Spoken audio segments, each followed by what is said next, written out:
ஓம் ஸ்ரீ குருபியோ நமக. இன்னைக்கு சௌந்தர்யத்தில் 28வது ஸ்லோகம் நம்ம பார்க்க போகிறோம். சுதாமப்பியாஸ்வாதி பிரதிபய திராமதி ஹரிணிங்கிற ஸ்லோகம். இப்போது அம்பாளோட தாடங்கமே ஸ்ரீசக்கர ரூபந்தான்.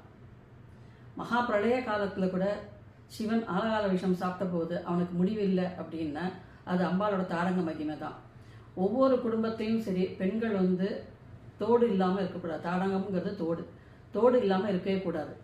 தோடு போட்டுட்டே இருக்க அவள் கணவனுடைய ஆயுஸ் விருத்தியாகி நீண்ட காலம் வாழ்ந்து அவளும் மகாபாகியவதியாக சகல சௌபாகியத்தோட திவ்ய தம்பதிகளாக வாழ்வார்கள்ன்றது சர்வ நிச்சயம்.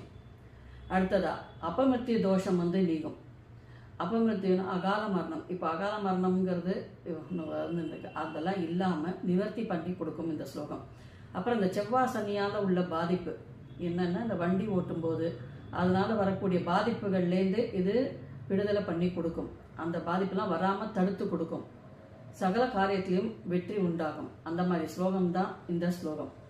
இந்த ஸ்லோகம் எப்படி பாராயணம் பண்ணலான்னா, தொடர்ந்து 48 நாள் 11 தடவை ஒரு நாளைக்கு பாராயணம் பண்ணி பால் பாயசமும் தாம்பூலமும் வச்சு நைவேத்தியம் பண்ணிகிட்டே வந்தால் இந்த மேற்கண்ட பலன் எல்லாமே அவளுக்கு கிடைக்குங்கிறது சர்வ நிச்சயம்.